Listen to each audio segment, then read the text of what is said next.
नहमदुहु व नसल्ली अला रसूलिहिल करीम अम्मा बाद फ़अऊज़ु बिल्लाहि मिनश शैतानिर रजीम बिस्मिल्लाहिर रहमानिर रहीम सुब्हान रब्बिका रब्बिल इज़्ज़ति अम्मा यसिफून सलामुन अलल मुरसलीन वल्हम्दुलिल्लाहि रब्बिल आलमीन रब्बि ज़िदनी इल्मा अल्लाहुम्मा सल्लि अला सय्यिदिना व मौलाना मुहम्मदिन व अला आलिहि वसल्लम।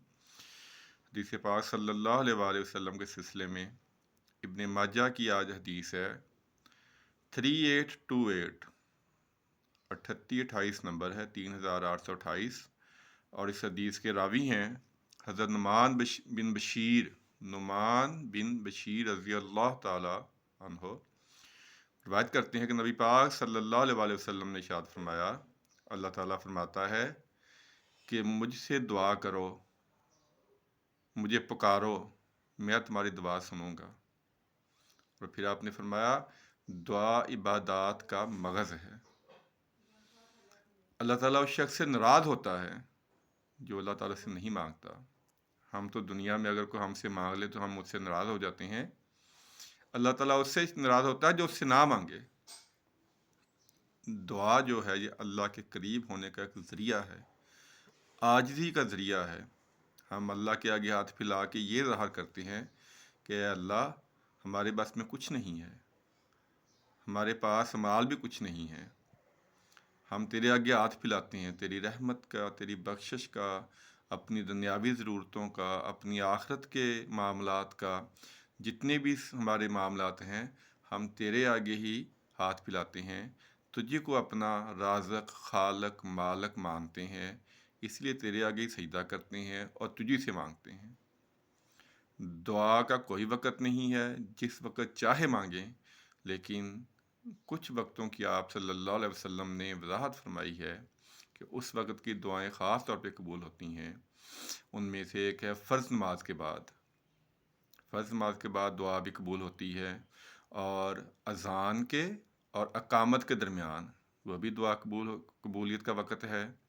और फिर सबसे अफसल वक़्त जो है वह तहज्जुद का वक़्त है, क्योंकि उस वक़्त अल्लाह ताला आखिरी आसमान पर तशरीफ़ ले आते हैं और निदा करते हैं कि है कोई रिज़्क़ मांगने वाला कि मैं उसकी तंगी दूर कर दूं, कोई बीमार हो उसको सेहत अता करूं, मुश्किलों में दरपेश है उसके लिए आसानियां पैदा कर दूं। तो जो तहज्जुद का वक़्त है वह दुआ के लिए बहुत अच्छा, प्यारा और अफजल है, क्योंकि एक तो तहज्जुद माह की बहुत फजीलत है। और तहज्जुद के बारे में थोड़ी सी गुफ्तगू एक दफ़ा हुई थी, तो कुछ बातें तहज्जुद के बारे में कि आप सल्लल्लाहु अलैहि वसल्लम ने फरमाया फ़र्ज़ नमाज के बाद जो सबसे अफजल इबादत है, वो जो नमाज है सबसे अफजल, वो जो रात को उठ के पढ़ी जाती है, यानी तहज्जुद की नमाज है। क्योंकि ये नफ्स पे बड़ी भारी होती है, और जितना भी आप नफ्स को तकलीफ़ दे के अल्लाह के आगे खड़े होंगे उतना ही आपको इसका अजर मिलेगा। तहज्जुद की बड़ी फजीलत है। आप पे फ़र्ज़ थी, हम पे ये फ़र्ज़ नहीं है, लेकिन कोशिश करनी चाहिए कि पढ़ें।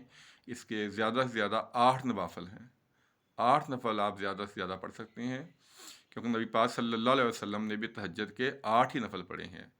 और जो पढ़ना शुरू कर दे, खुदा न खास्ता अगर उसकी किसी दिन रह जाए तो फिर उसको 12 नफल पढ़ने पड़ेंगे। तहज्जुद की बड़ी फजीलत है। बात चल रही थी दुआ की, तो जो अल्लाह ताला से दुआ नहीं करता, अल्लाह ताला उससे नाराज़ होते हैं, क्योंकि वह तकब्बर का मुजाहरा करता है। हम तो कुछ भी नहीं है, हमें तो हर हाल में, हर अपनी ज़रूरत के लिए अल्लाह ही को पुकारना चाहिए। अल्लाह ने कहा है मुझे पुकारो, मैं ही तुम्हारी पुकार सुनने वाला हूँ, मेरे अलावा कोई नहीं सुन सकता। तो ये दुआ भी तहज्जुद के वक़्त आप फरमाया करते थे कि ए अल्लाह, जिसे तू नफ़ा देना चाहे उसे कोई नुकसान नहीं पहुँचा सकता, जिसे तू नुकसान देना चाहे उसे कोई नफ़ा नहीं पहुँचा सकता। बहुत सारी दुआएं हैं, बहुत सारे दुआ की फजीलत है, बल्कि आपने फरमाया दुआ ही असल इबादत है। दुआ ही असल बात। आपने फरमाया कि अगर जूती का तस्मा भी टूट जाए तो वह भी अल्लाह ताला से मांगो। दुआ के लिए सिर्फ अल्लाह के आगे हाथ फैलाने चाहिए। वही हमारा खालक है, वही हमारा मालिक है, वही हमारा राज़िक है, वही हमारी परेशानियां दूर करने वाला है, वही हमारी मुसीबतें दूर करने वाला है। लेकिन दुआ के लिए ज़रूरी है कि हम उसके आगे सजदा भी करें। सिर्फ ज़बान से कहने से बात नहीं बनेगी। अल्लाह ताला के आगे सजदा सुजूद हों, सजदा करके खुलूस दिल के साथ توبہ کر کے اللہ سے دعا مانگیں، انشاءاللہ تعالیٰ اللہ تعالیٰ دعا ضرور قبول فرمائے گا۔ اللہ تعالیٰ سے دعا ہے کہ اللہ تعالیٰ ہمیں اپنے آگے سجدہ کرنے کی، عاجزی کرنے کی اور اپنے سے زیادہ مانگنے کی توفیق عطا فرمائے۔ آمین ثم آمین۔ السلام علیکم ورحمۃ اللہ وبرکاتہ۔